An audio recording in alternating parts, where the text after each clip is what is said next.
Friends, good morning all of you. मैं Mujibur Rahman Khan, assistant teacher Islamia inter college, आपको science पढ़ाऊंगा for online classes. Science part 2 यानी कि chemistry और बायो वाला पोर्शन मैं पढ़ाऊंगा और फर्स्ट पोर्शन दूसरे टीचर पढ़ाएंगे। तो लेट्स स्टार्ट। केमिस्ट्री में हमारा पहला लेसन है रासायनिक अभिक्रियाएं एवं उनके समीकरण। तो सबसे पहले ये हमें पता होना चाहिए कि रासायनिक अभिक्रिया कहते किसे हैं। रासायनिक अभिक्रिया की परिभाषा, यदि कोई पदार्थ स्वयं अपघटित होकर अथवा किसी अन्य पदार्थ से अभिक्रिया करके एक या अनेक पदार्थों में परिवर्तित हो जाता है, तो ये परिवर्तन रासायनिक अभिक्रिया यानी कि केमिकल रिएक्शन कहलाता है। रिपीट करते हैं एक बार फिर से। यदि कोई पदार्थ स्वयं अपघटित होकर अथवा किसी अन्य पदार्थ से अभिक्रिया करके एक या अनेक पदार्थों में परिवर्तित हो जाता है, तो ये परिवर्तन रासायनिक अभिक्रिया केमिकल रिएक्शन कहलाता है। तो इस लेसन को पढ़ने से पहले आपको रासायनिक अभिक्रिया की परिभाषा जरूर सभी को याद होना चाहिए। उसी के आधार पर हम रासायनिक अभिक्रियाओं को प्रकारों में बांटते हैं। रासायनिक अभिक्रियाएं कई प्रकार की होती हैं। नंबर 1, संयोजन अभिक्रिया। संयोजन अभिक्रिया क्या होती हैं? वे रासायनिक अभिक्रियाएं जो 2 या 2 से अधिक प्रकार के पदार्थों के अणु आपस में जुड़कर केवल एक ही प्रकार के पदार्थ के अणु बनाते हैं। For example, calcium oxide solid plus H2O water liquid reaction से बनता है कैल्शियम हाइड्रोक्साइड और ऊष्मा निकलती है। तो ये कहलाती है संयोजन अभिक्रिया, यानी कैल्शियम हाइड्रोक्साइड और वाटर संयोजन करके कैल्शियम हाइड्रोक्साइड बनाते हैं। नंबर 2, वियोजन अभिक्रियाएं। ये अभिक्रियाएं क्या हैं? कुछ यौगिक ऐसे होते हैं जिनके अणु किसी विशेष दशा में 2 या 2 से अधिक छोटे छोटे अणुओं में टूट जाते हैं तथा विघटन के कारण हटते ही संयोग करके पुनः मूल यौगिक का अणु बनाते हैं। इस रासायनिक अभिक्रिया को वियोजन अभिक्रिया कहते हैं। उदाहरण के लिए, वियोजन 2 प्रकार का होता है। एक ऊष्मीय वियोजन, इसमें 2 एग्जाम्पल इसका है 2FeSO4 सॉलिड।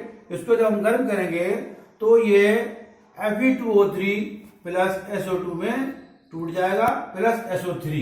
ये गैस है, SO2 गैस है और Fe2O3 ये सॉलिड है। और जो उसमें जिसका वियोजन हुआ था वो फेरिक सल्फेट FeSO4 ये सॉलिड था। तो ये कहलाएगी उसमें वियोजन। और दूसरी है विद्युत अपघटनीय वियोजन। इसमें विद्युत धारा प्रवाहित की जाती है। इसे ये 2H2O लिक्विड है और ये टूट जाएगा 2H2 gas plus O2 gas, यानी कि वाटर जो है वो हाइड्रोजन और ऑक्सीजन में ये इसका अपघटन हो जाता है। तो ये कहलाती है वैद्युत अपघटनीय वियोजन। तीसरी, विस्थापन अभिक्रियाएं। विस्थापन अभिक्रियाएं क्या है? विस्थापन वो अभिक्रियाएं रासायनिक अभिक्रिया है जिसमें किसी यौगिक में उपस्थित परमाणु या मूलक किसी अन्य परमाणु या मूलक द्वारा प्रतिस्थापित हो जाता है। फॉर एग्जाम्पल, उदाहरण के लिए, जिंक हाइड्रोक्लोरिक एसिड के साथ अभिक्रिया करके अम्ल में से हाइड्रोजन की विस्थापित करके स्वयं आ जाता है। जिंक क्लोराइड तथा हाइड्रोजन गैस बनते हैं। एग्जाम्पल Zn सॉलिड जिंक है, ये 2HCl ये विलयन है, और बनेगा ZnCl2 जिंक क्लोराइड विलयन प्लस हाइड्रोजन गैस। ये कहलाएगी विस्थापन अभिक्रियाएं, यानी कि इसमें विस्थापन हो जाता है, जिंक का क्लोरीन का विस्थापन हो जाता है, जिंक क्लोराइड बन जाता है और हाइड्रोजन अलग हो जाती है। इसी तरह से नंबर 4 द्विविस्थापन अभिक्रियाएं, डबल डिस्प्लेसमेंट रिएक्शंस। ये वो अभिक्रियाएं हैं जिसमें किन्हीं दो यौगिकों के अवयवी मूलकों में परस्पर अदला बदली हो जाती है तथा अभिकारकों से बिल्कुल भिन्न दो नए यौगिक बन जाते हैं। उदाहरण के लिए Na2SO4 सोडियम सल्फेट ये विलयन है और बेरियम क्लोराइड ये विलयन है। ये रिएक्शन करके बेरियम सल्फेट सॉलिड यानी कि ठोस प्लस 2NaCl सोडियम क्लोराइड जलीय विलयन बनाता है। ये कहलाती हैं डबल डिस्प्लेसमेंट रिएक्शंस। उसके बाद नंबर नेक्स्ट अवक्षेपण अभिक्रियाएं। ये कौन सी अभिक्रियाएं हैं? वे रासायनिक अभिक्रियाएं जिनमें क्रियाकारी पदार्थ क्रिया करके अवक्षेप ठोस बनाते हैं, अवक्षेपण अभिक्रियाएं कहलाती हैं।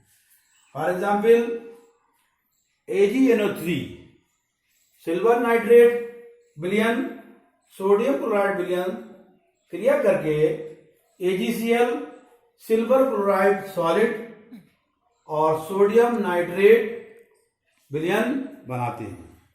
ये कहलाती है अवक्षेपण, यानी कि इसमें अवक्षेपण हो जाता है, AgCl अलग हो गया और सोडियम नाइट्रेट NaNO3। इस तरह से इसको हम ऐसे दिखा सकते हैं ये इससे आ गया NaNO3 अलग हो गया और AgCl ये अलग हो गया। उसके बाद नेक्स्ट है उदासीनीकरण अभिक्रियाएं। ये कौन सी अभिक्रियाएं हैं? ये अम्ल क्षार की अभिक्रिया को उदासीनीकरण अभिक्रिया कहते हैं। मतलब उदाहरण के लिए सोडियम हाइड्रोक्साइड विलयन को हाइड्रोक्लोरिक अम्ल विलयन से अभिक्रिया, जब हम सोडियम हाइड्रोक्साइड विलयन को HCl से क्रिया कराते हैं तो ये कहलाती है उदासीनीकरण। इसमें एक अम्ल है एक क्षार है, तो सोडियम हाइड्रोक्साइड जलीय विलयन और हाइड्रोक्लोरिक एसिड जलीय विलयन बनेगा सोडियम क्लोराइड जलीय विलयन और वाटर लिक्विड है प्लस ऊष्मा, इससे ऊष्मा निकलती है। ये कहलाती हैं उदासीनीकरण अभिक्रियाएं। और उसके बाद 7वां पॉइंट है ऊष्माक्षेपी तथा ऊष्मा अवशोषी अभिक्रियाएं। ऊष्माक्षेपी क्या है? जिन अभिक्रियाओं में ऊष्मा उत्सर्जित होती है उन्हें ऊष्माक्षेपी अभिक्रियाएं कहते हैं। जिस तरह से चारकोल यानी कोयले का दहन ऊष्माक्षेपी अभिक्रिया है, क्योंकि इसके दहन में 395 किलो जूल पर मोल ऊष्मा निकलती है। फॉर एग्जाम्पल यानी कि जब हम चारकोल को जो हम जलाते हैं कोयले को, तो carbon gas plus O2 gas मिलकर के ये जलाने पर क्या मिलता है? Carbon dioxide gas CO2 gas plus 395 kilo joule पर मोल ये ऊष्मा निकलती है। इसी तरह से ये ऊष्मा अवशोषी अभिक्रियाएं जो हैं वो थोड़ा इससे डिफर है। जिन अभिक्रियाओं में ऊष्मा अवशोषित होती है उन्हें ऊष्मा अवशोषी अभिक्रियाएं कहते हैं। नाइट्रोजन और ऑक्सीजन के संयोग से नाइट्रिक ऑक्साइड का बनना ऊष्मा अवशोषी अभिक्रिया का उदाहरण है। यानी कि जब नाइट्रोजन और ऑक्सीजन का संयोग होगा तो बनेगा नाइट्रिक ऑक्साइड। तो कैसे बनेगा? N2 गैस है प्लस O2 गैस है, ऊष्मा की इसमें आवश्यकता पड़ेगी और बनेगा 2NO nitric oxide, nitric oxide बन जाता है। तो इस तरह से आपने जाना कि रासायनिक अभिक्रियाएं कितने प्रकार की होती हैं, सभी की परिभाषा आपने सीखी और सबके उदाहरण आप देखिए, यानी कि संयोजन अभिक्रिया का उदाहरण क्या है, वियोजन अभिक्रिया का उदाहरण क्या है, विस्थापन और द्विविस्थापन अपक्षेपण, उदासीनीकरण, उष्माक्षेपितता, उष्माक्षेपित अभिक्रियाओं के उदाहरण क्या क्या हैं। ये आपको उदाहरण तैयार करना है और आपको अपने साइंस की कॉपी में इसको नोट करना है। बस इतना ही। अब इसको आप तैयार करें और अपनी कॉपी पर नोट करें। Thank you.